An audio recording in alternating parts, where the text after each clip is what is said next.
आणि सगळे आपले मोबाईलचे नेट बंद करा. खाली बसा, आता खाली बसा, इकडे खाली बसून घ्या, सगळे ते खाली बसून घ्या. खाली बसून घ्या, तुम्ही दोघं खाली बसा.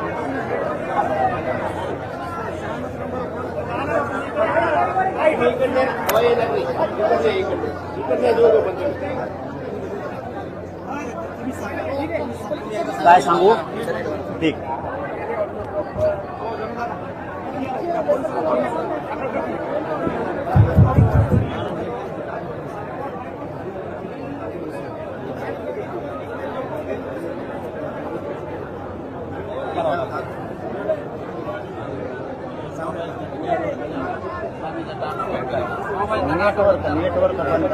हॅलो, सगळ्यांना विनंती आहे, सगळ्यांनी मोबाईल बाहेर काढा आणि नेट बंद करा.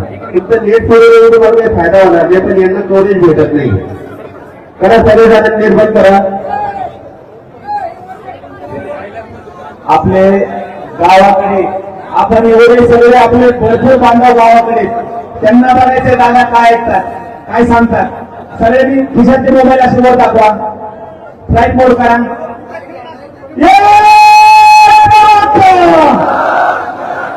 देवरावांकडे एकदा जोरदार हात उचलून हात उचलून हात उचलून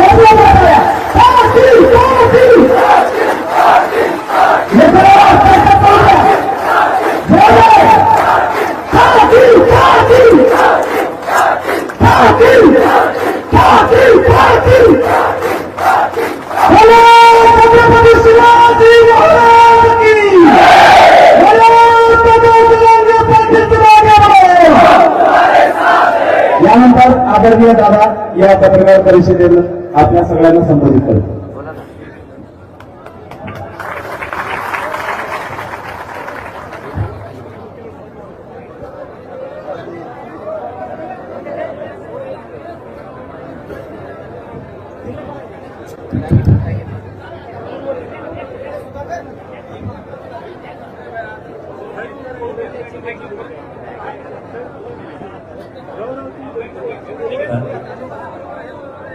करायची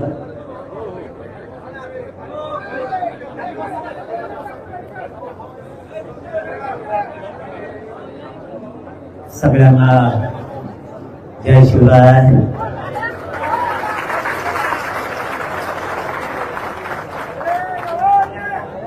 सगळ्यात अगोदर या बलाढ्य अशा ताकदवर असणाऱ्या मराठा समाजाला मी मराठा समाजाच्या खरंच चरणी मराठा समाजाच्या नतमस्तक पहिल्यांदा होतो. कारण आपल्या बैठक नव्हतीच. आपण आज प्रेस घेणार होतो आणि आंदोलनाची तारीख ठरवणार होतो, पण मानव लागण या समाजाला 9 वाजता आंतरवाली पूर्वी केली आहे.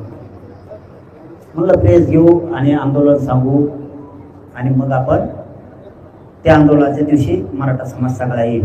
पण आपले पोटे दम खात्यात पुढं ते म्हणले नाही नाही आम्ही येणारच म्हणले. ऊन आणि पिंकायचं काय करतंय बैठकात झालं बैठकीच. ही विश्वास तुमचा माझ्यावर, माझा तुमच्यावर येऊन विश्वास. मला खरंच आज प्रामाणिकपणाचं फळ मिळालं. तुम्ही इतक्या ताकदीनं न बोलून जमला, न बोलून तुम्ही जमल्यामुळं आज सार्थक झालं. मामन भरून आलाय आज. खरंच ना, इतकं तुम्ही मला 2.5-3 वर्षात बघितलं मी असा कधी नव्हतो. इतका आनंद झाला मला आज. माझा एवढं छाती भरून आली की मला राहू द्या, पोरं उभा राहू द्या, त्यांना आवाज ऐकायला ते दाखवायला. मग ते खाली बसल्यावर त्यांना ते कॅमेरा लावता येत नाही. खाली बसा म्हणू नका त्यांना, कोणी राहू दे उभा. आज एवढं मन भरून आलं की समाज धावून आला आणि न बोलवलं. आणि म्हणूनच आपल्याला भेटेल मराठ्यांचा जे दरदरा राज्यावरती ना, एवढ्याच मुळे आपण एक जीवन सगळे ताकदीने एकत्र येतो. पुन्हा एकदा या राज्यातल्या सगळ्या मराठा समाजाच्या चरणी नतमस्तक होतो. आपण आता विषयाकडे हात घालू. आपण मराठा समाज 2.5-3 वर्षापासून लढतो. समाजाच्या पदरात पडलं तर हो पडलंच. कधीच 70-75 वर्षात न मिळणार या समाजाला मिळालं, पण राहिलेलं सुद्धा सोडायचं नाही, अजिबात सोडायचं नाही. आता जून महिन्यात ऍडमिशन आहे. जून महिन्यात ऍडमिशन असल्यामुळं आता पोराचे ऍडमिशन होते. हे उत्तम ताणीत येत, व्हॅलिटी ताणीत येत. 58 लाख नोंदी निघाल्यात. ते प्रमाणपत्र द्यायला टाळायला लागलेत. पोरं आपल्या नोकऱ्याला लागलेत, ते टाळायला लागलेत, चढायला लागलेत. समाजाचं यश आणि समाजाचे लेकर साहेब बनायला लागलेत, अधिकारी बनायला लागलेत, उच्च शिक्षण घ्यायला लागलेत, म्हणून सरकार जळायला लागलं. सरकारच, दुसरं कोणी नाही. सरकार जळायला लागले म्हणून त्यांना मराठा समाजाला मोठंच होऊ द्यायचं नाही कसल्याच परिस्थितीत, अशी यांची भूमिका आहे. पण मराठ्यांनी एकदा मैदानात पाय लावला की मराठा हटत नाही. एक मन आहे बघा, सत्य पुढे शानपण चलत नाही, ही एक मन आहे. ती मन या 70 वर्षात 75 वर्षात कुणी मोडली असेल तर ते फक्त मराठ्यांनी. मराठ्यांपुढे शानपण चलत नाही. म्हणून आपण प्रत्येक वेळेस सांगतो आमच्या समाजाची फसवणूक करू नका. पण ते उठलं सुटलं मला एक गोष्ट नाही कळाली, हो एवढा द्वेष आपल्या समाजाचा यांना हाय कमी. मला सांगा, भाजप मधला मराठा कार्यकर्ता असो किंवा पदाधिकारी असो किंवा आमदार मंत्री असो, त्याच्या लेखी बाळीला आरक्षण लागणार नाही का? आपला पक्ष सत्तेत आला, काँग्रेस, शिवसेना, राष्ट्रवादी, म्हणून त्यांचे लेकर मोठे होणार आहेत का?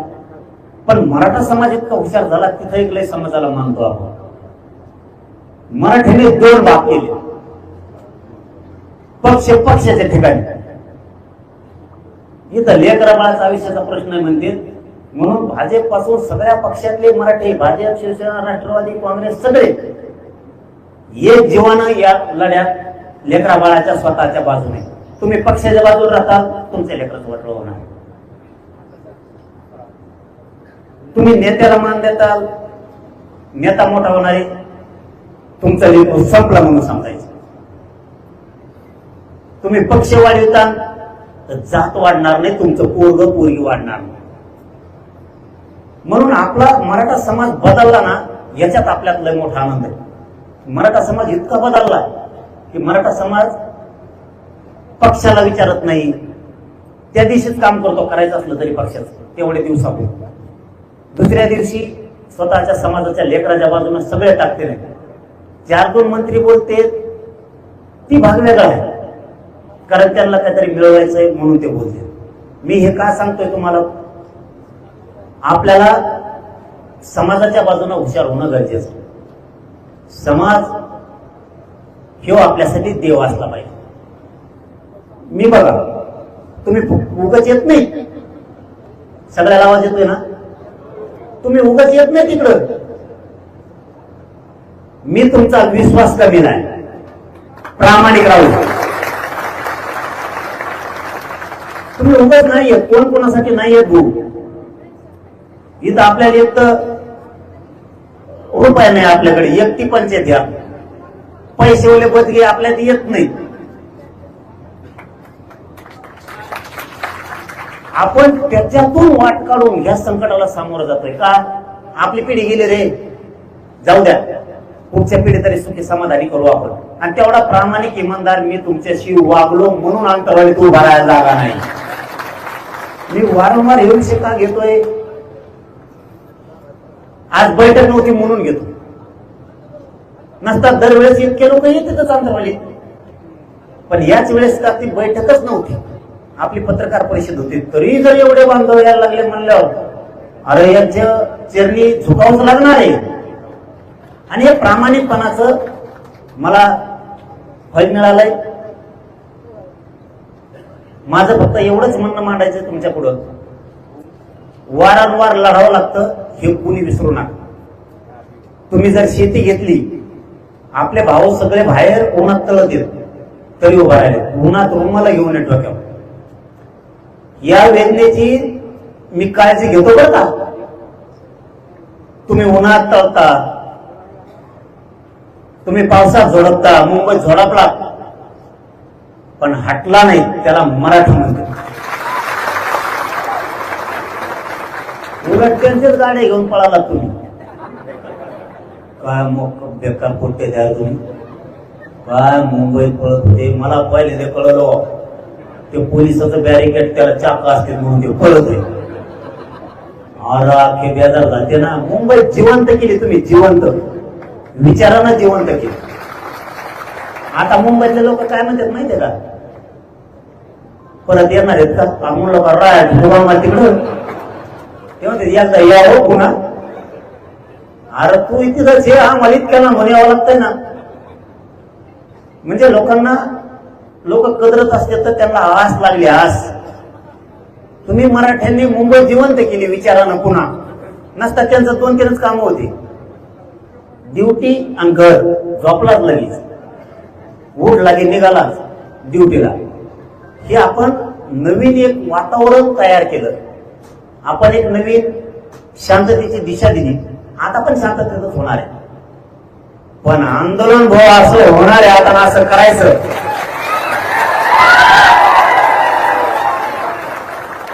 पुन्हा मात्र फडणवीस साहेबांना चारी दिशा कधी दिसलं नाही पाहिजे, नुसते मराठी दिसले पाहिजे. माझं फडणवीस साहेबांबद्दल वाईट मत नाहीये, पण माझ्या समाजाचं वाटोळ होणार असलं तर मी तुम्हाला कोणालाच मोजिणार नाही. मला मित्र नको, मला मंत्र्यांशी संबंध नको. मला माझ्या समाजाच्या लेकराच्या चेहऱ्यावर आनंद बघायचा, मला ते सुखी समाधानी बघायचं. त्यासाठी मी जीवाचं रान केलंय. मी इतकी शरीराची झीज केली की मी विचार नाही करत. मला जगायची इच्छा नाहीये, खाऊन जगायचं नाहीये. मला समाजाचे लेकर सुखी समाधानी करायचे. तो रिझल्ट दिलाय मी समाजाला, म्हणून समाज एका बाजूला तो रिझल्ट दिला नसता समाज उभा राहिला नसता. मी फडणवीस साहेबांना दोष नाही देत. माझं म्हणणं आहे की तुम्ही हैदराबादचा JR काढला, प्रमाणपत्र फडणवीस साहेब तुम्ही रोखले का?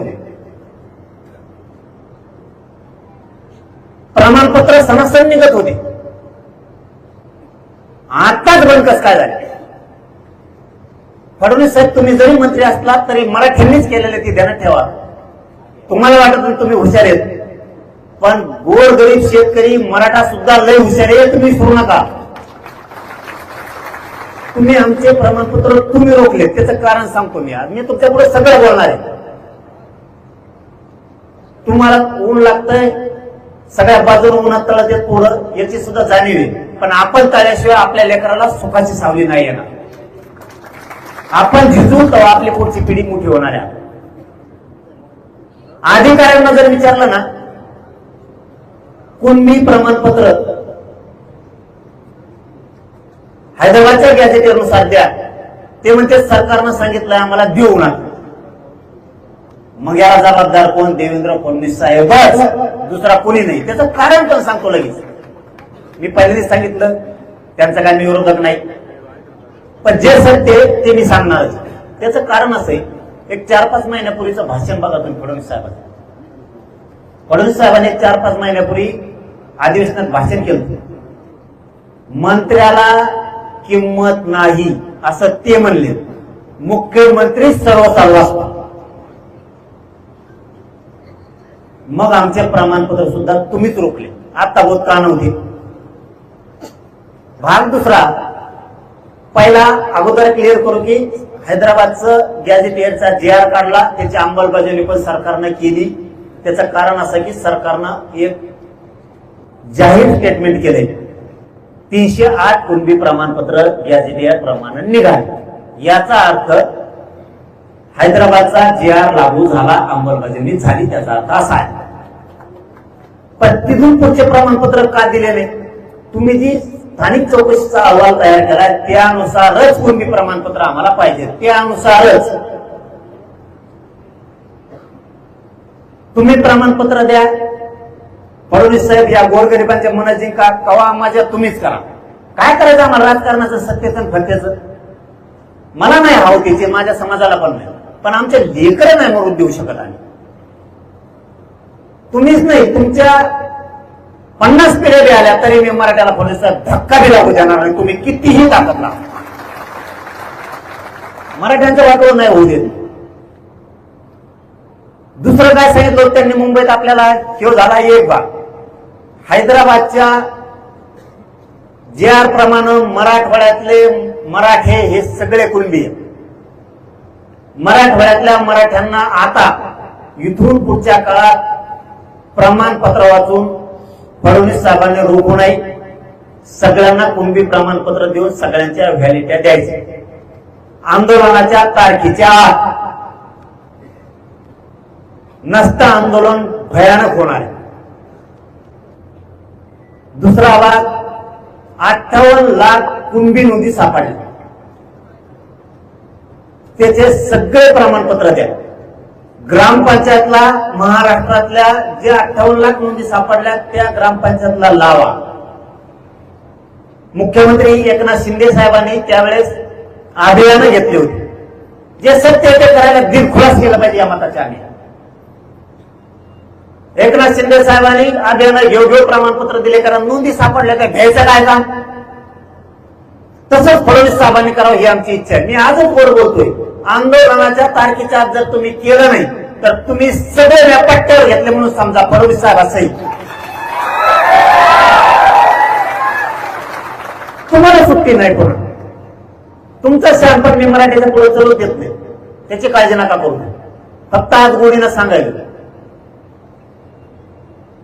शिंदे साहेबांनी जसे अभियान घेतले, अभियान लावा ना, काय घ्यायचंय? फडणवीस साहेबांनी छाती ठोकून सांगायचं, चाल मी JR काढलाय मराठवाड्याचा, मी मराठ्यांना कुणबी प्रमाणपत्र मराठवाड्यातल्या सगळे देणार. कारण ते ओबीसी आरक्षणाच्या अगोदरचे मराठी आरक्षण म्हणून देतोय. जिंका मराठीचे म्हण. कशाला बोलू आम्ही तुम्हाला? तुम्ही सगळे प्रमाणपत्र देऊ, मराठ्यांच्या मनात जिंका.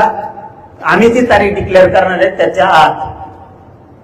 मुद्दा तिसरा, साताराचा संस्थांचा JR तुम्ही का काढत नाही? इथं मनोज जरांगे हो, जरांगे पाटील सोपा नाही. इथं भेदभाव नसतो. 5 विभाग आमचे, अखंड महाराष्ट्र आमचा आहे. मराठवाड्याला मिळालं मग पश्चिम महाराष्ट्र माझा अजिबात नाही. पश्चिम महाराष्ट्रातले मराठी एक शब्द सुद्धा बोलत नाहीत. का तर त्यांना विश्वास ह्योच आरक्षण देऊ शकतो. आता तुम्ही म्हणले होते 1 महिन्यात JR काढतो, सातारा संस्थांचा काढला का? 8 महिने दम खाल्ला. तुम्हाला मी विचारासाठी बोलावलं. माय बापू काय चूक आहे माहिती? 8 महिने वेळ द्यायला किती वेळ द्यायचा आणखी? मी नाही वेळ देऊ शकत. यांना वेळ द्यायचा आहे का? काय संबंध? यांना वेळ द्यायचा का? 8 महिने दिला. सातारा संस्थांचा, कोल्हापूर संस्थांच्या गॅझेटियरचा, आम संस्थांच्या गॅझेटियरचा JR काढून त्याची अंमलबजावणी पाहिजे. पण चौथा मुद्दा, 1994 ला जसा JR काढला त्याच धर्तीवरती सातारा संस्थांचा हैदराबाद गॅझेटियरचा, म्हणजे त्याच्या त्या JR मध्ये हैदराबादचं गॅझेटियर सुद्धा घ्यायचं.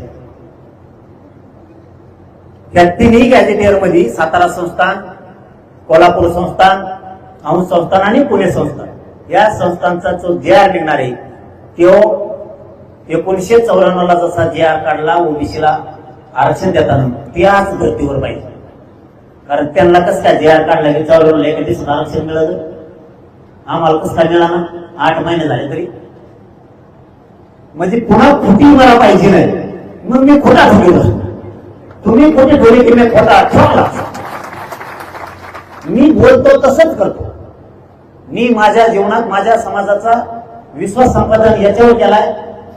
मी प्रामाणिक राहिलो, बेमान माझ्या समाजाशी नाही झालो आणि आयुष्यात होणार नाही. मला ना ते खोटे आरोप करून, खोटं बोलून ते पैसे कमवून मला त्या पैशातून माझ्या लेकराला अन्न खाऊ घालायचंच नाही. ते बेमानी करत नाही. इथं उपाशी तर फडून मरण, पण खोटं बोलून पैसे पद मला नाही कमवायचे. कमवणारी गॅंग दुसरी त्यांचा चालू आहे.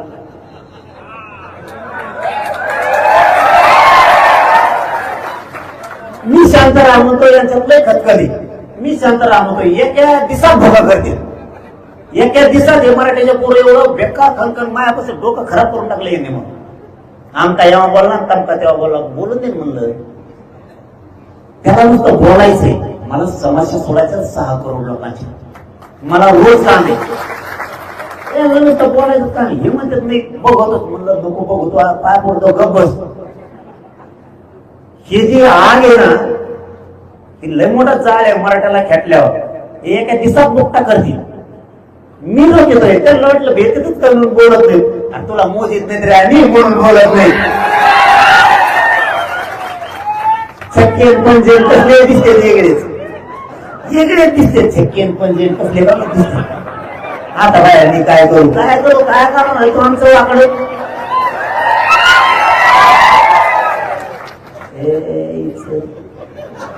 नाही तर काय राहत तिचं.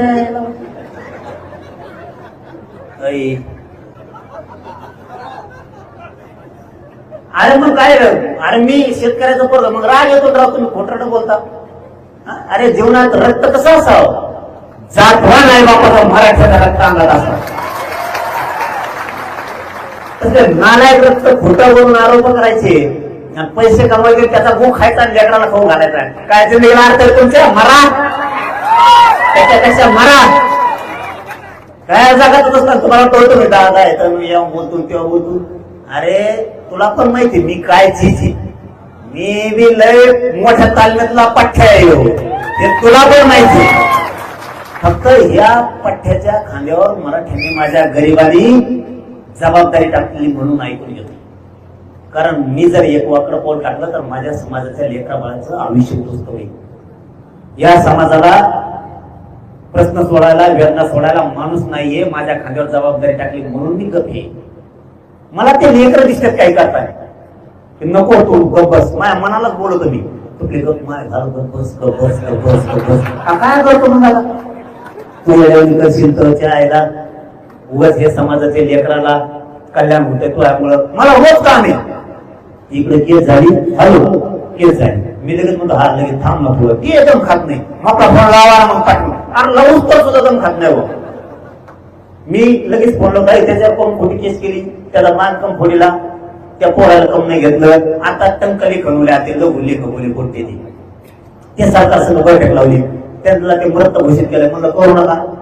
मृत घोषित त्यांना सांगितलंय. मला रोज काम आहे त्या लेकरा बाळाचं कल्याण करायचं. ईडब्ल्यूचे पोरं मुंबईत बसवले. बावनकुळे साहेबांना सांगून ती बैठक घ्यायला ती मार्गी काढायला लावला प्रश्न. मला वाटतं काढला त्यांनी. ते काम केलं म्हणलं केलंच म्हणलं पाहिजे या मताचे आम्ही.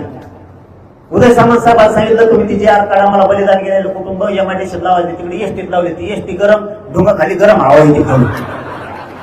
म्हणजे आमचे लेकर मेलेत आमच्या समाजासाठी. त्यांचे कुटुंब पडले तर त्याला तिने एसटी गिअर लागून टाकायला लागतो. इकून असं ती गिअर सुद्धा हातात येत नाही ते एसटी. आणि त्याने एसटीत टाकले. ते शिकलंय मरणाचं आणि त्याने एसटीत राहिलं. शिक्षणाप्रमाणे द्या. माझ्या लेकराचं कल्याण हो द्या ना. या भूमिकेत मी म्हणून मी हे नागे लागत नाही. मला रोज काम आहेत. रोज काम आहेत. विद्युत सहाय्यक मध्ये त्यांच्या काही भरत्या राहिल्यात की एमपीसीच्या विद्यार्थ्यांचं वर्ष वाढून देतो म्हणलेले ते काम आहेत. मला ते करून घ्यायचे. सारथी मधले पोरं आपले माय बाबा आपले विषय लय गंभीर आहेत. आपण कधी मोगम बसत नाही. तुम्ही जे अंतरवाली येताना इथं सत्य माहिती मिळते म्हणून येतात. गुन्हा जे तुम्ही तळतात ना इथून सत्य समाजाच्या हिताचं घेऊन जायचं म्हणून येतात. म्हणून तुम्ही उन्हात तळताना तिथं उन्हात तळायला टाइम नाही भाऊ कुणाला. मी तुम्हाला जेवढं काय सांगतो ते सत्य सांगतोय. यांनी सारथीच्या पोराचे काम आहेत. 80,000 पोराच्या शिष्यवृत्त्या थांबल्या. का वाटला करता आमच्या पोरांचं. मला माहिती मिळाली ती खरी खोटी माहित नाही. 1600 ते 1800 करोड रुपये महामंडळाचे ठरले. मेलेल्या पोरांचे कर्ज बाजारी ओळून इकडे भारतात देवेंद्र फडणवीस साहेब कथा कसं सांगायचे. आम्ही मराठ्यांना उद्योगपती करायला लागलो. महामंडळ स्थापन केलं आणि परतावे कोणी द्यायची. पोरं कर्ज बाजार झाले. शिबिर खराब व्हायला लागले. मला काम आहे. मला रोज समस्या आहेत. कुणाच्या बांधाच्या शेताच्या आहेत. कुणाच्या पोरी शिकायला आहेत तिथल्या आहेत. कुणाच्या कॉलेजचे आहेत. कुणाच्या शाळाचे आहेत. कुणी दवाखान्यात येत, कुणाचा ऍक्सिडेंट झाला, मला रोज ते काम आहेत. मला समस्या सोडायला लागतात. बोलणाऱ्या लोकांच्या समस्या सोडायच्या. उठला की फक्त बोलायचं. दुसरं आहे का कुत्र तरी का दारात, मला रोज काम करायचं. आणि मी समजा असं मनात धरून चाला, समजा बरं का, मी तर मोकळा होतच नाही आता, पण समजा मी त्याच्यासारखा मोकळा झालो, त्याला काय काम नाही, मला काय काम नाही. ते गेलेलं, मी गेलेलं. ते अंगावर बोलणार, तो कमराच्या खाली बोलणार, तर मी कमराच्या वर मी बोलणार, खाली बोलणार. मी कच्च्यात आणली का मग माझ्याकडे का शब्द कमी आहेत का? भारतात कोणत्याच पुस्तकात लिहिलेले असे शब्द आहेत मग आपल्याला. कमीत कमी 15 तास तरी मोज पाणी पिणार नाही आपल्या एका शब्दात. आणि तुम्ही कवा ऐकलेलं नसेल इतकं तुम्हाला बी ऐकायला मिळत. मी खोटं नाही बोलत ही, पण मला त्याच्यात वेळच नाही. तू मोकळा आहे, मी जर मोकळा झालो, समजा मी समाजाला विचारलं 1 वर्ष खांड मला आता काय मोकळं सोडा बोलायसाठी, आणि मी जर बोलायला चालू केलं, तू 1 शब्द बोला त्याच्यापेक्षा 1000 शब्द माझ जवळ आहेत. आणि जेव्हा तुझ्या घरच्याच्या त्यांच्या जिवारी काळजात ते शब्द लागतात ना, तेव्हा तुझ्या घरच्यांना त्यांना कळलं मग आम्हाला किती लागत असत. आम्ही पण बोलू शकतो. तुमच्याबद्दलची सगळी माहिती आम्हाला, तुम्ही जेवढे बोलतात ना 7-8-10 जण, सगळी माहिती मला पुरी. आमचा मोबाईल गज भरत आलाय, मला नाही दाखवायचं ते, मला नाही दाखवायचं. तुम्ही कुठं जाता, कुठं झोपाता, तुम्ही कोणत्या मंत्र्यात जाऊन भेटलात, कुठं मंत्रालयात भेटलात, कोणत्या खाऊ गल्लीत भेटलात, एअर ऑफिसच्या ऑफिसला, त्याच्या खाली कोणत्या ऑफिसला कसे भेटलात, तुम्ही संभाजीनगरला कुठं थांबता, तुम्ही लातूरला कोणाच तिथे गेलात, तुम्ही परभणीत जाऊन काय केलं.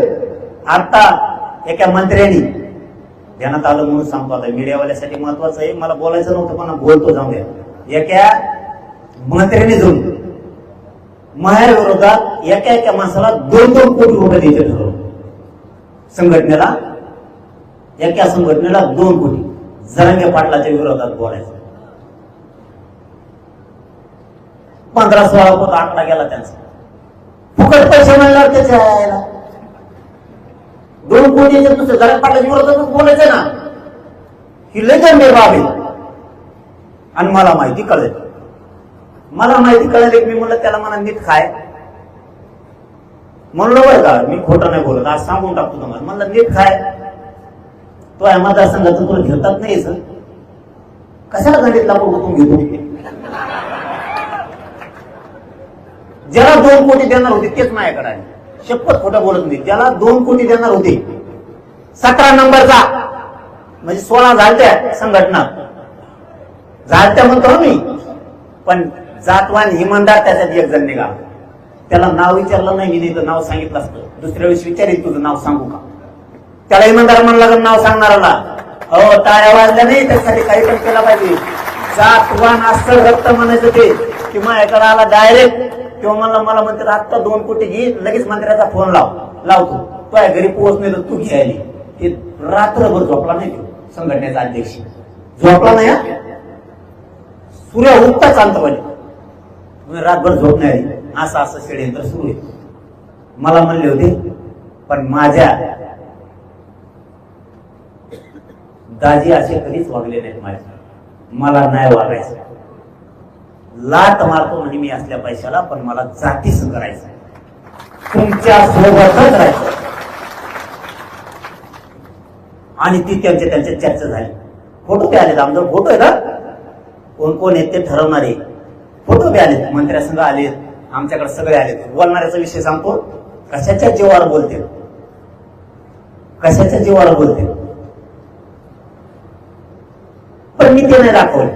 कारण शेवटी मला असं वाटतं, ते शेवटचा शब्द सांगतो, मला असं वाटतं माझेच भाऊबंद आहेत, बदलतील नाही करणार समाजाच्या लेकराचं वाटलं, बदलतील. मी भेट नाही, तुम्ही काहीच नाही, इतका पुढचा मी आहे. तरीही मला तुमच्या विरोधात जायचं नाहीये, सावध व्हा. शेवटी आपला समाज आहे, आपले लेकरा बाळ आहेत, एकीकडून वाढा, समाजाचं कल्याण होईल. गद्दाराच्या यादीत, धेमानाच्या यादीत जाण्यापेक्षा कुणाला तरी खुश करण्यासाठी, बोलायसाठी आपल्या समाजाचं का वाटोळं करायचं? मला तर हजारो करोड रुपये दिले असते, काहीही दिलं असतं, मी वाय वाय वाय फिरलो असतो मी त्याच्यात. तुमचं वाय वाय निघून गेलं असतं. मग तुमच्या लेकरा बाळाचं, तुमच्या लेकरा बाळाचं वाटोळं करतो मी बसतो वाय वाय. हे खोटं नाही.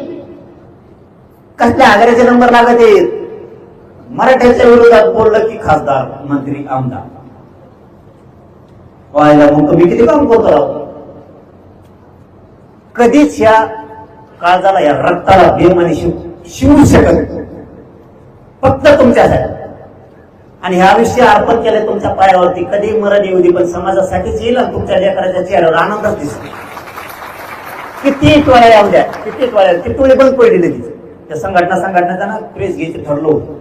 तारीख पण डिक्लेअर झाली, प्रेसची तारीख डिक्लेअर झाली. काय झालं माहितच नाही काय झालं. आणि आरोप करतात काही पण, कसले पण. जवळच्याला सुधरून देत नाही, जवळच्याला मोठंच होऊन देत नाही.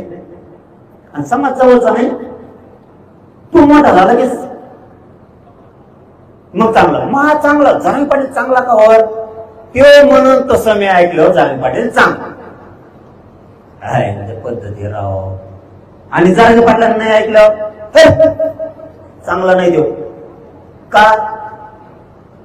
पैसे इथं पैसे नसते. इथं जातवन मराठ्याच्या अवलादीसारखं वागायचं, निस्वार्थ काम करायचं जातीसाठी. तर माझ्याकडे द्यायचं नाही. दुसरे आरोप काय? जवळच्याला काम दिली. येत आहे तूच म्हणला ना आता, जवळचे मोठे होऊ देत नाही.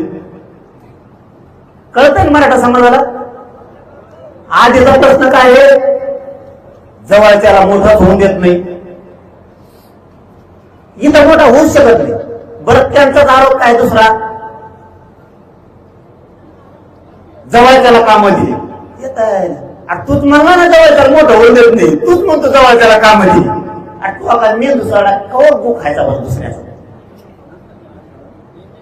काय गरज पडली त्याच्यावर?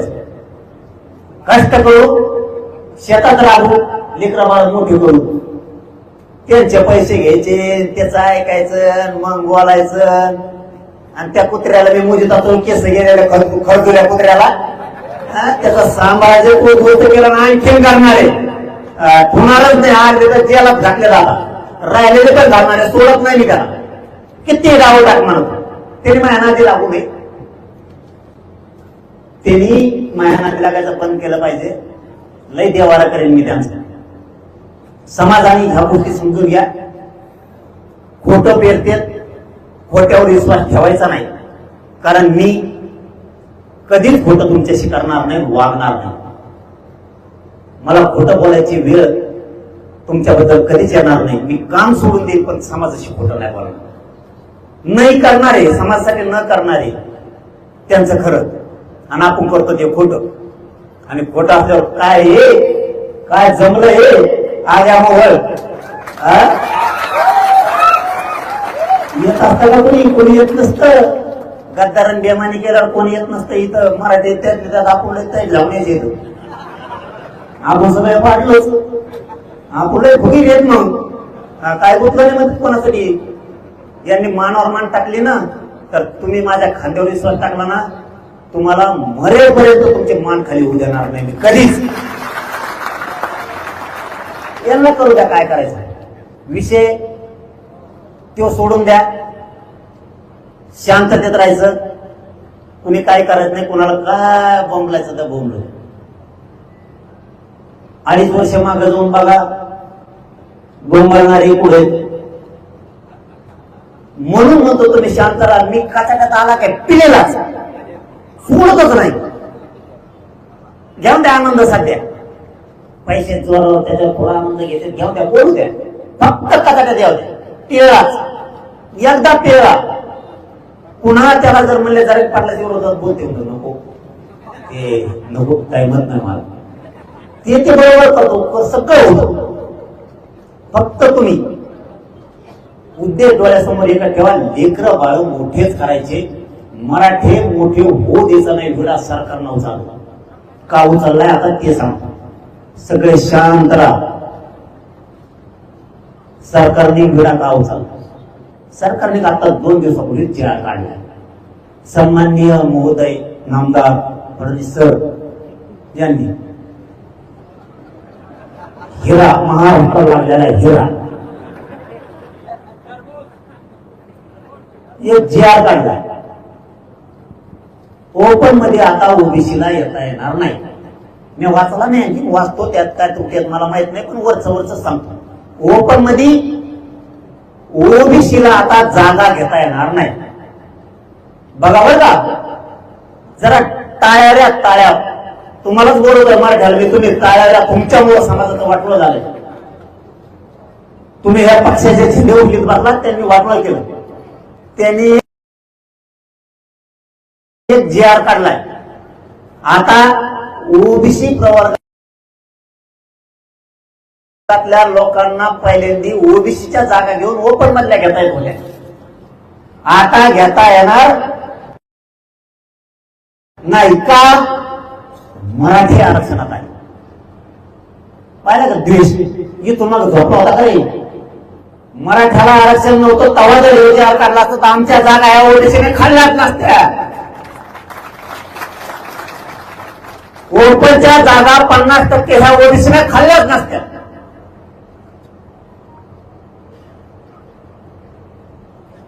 त्याच वेळी जर जी आर काढला असता ओबीसीनी 50% द्यायचं नाही.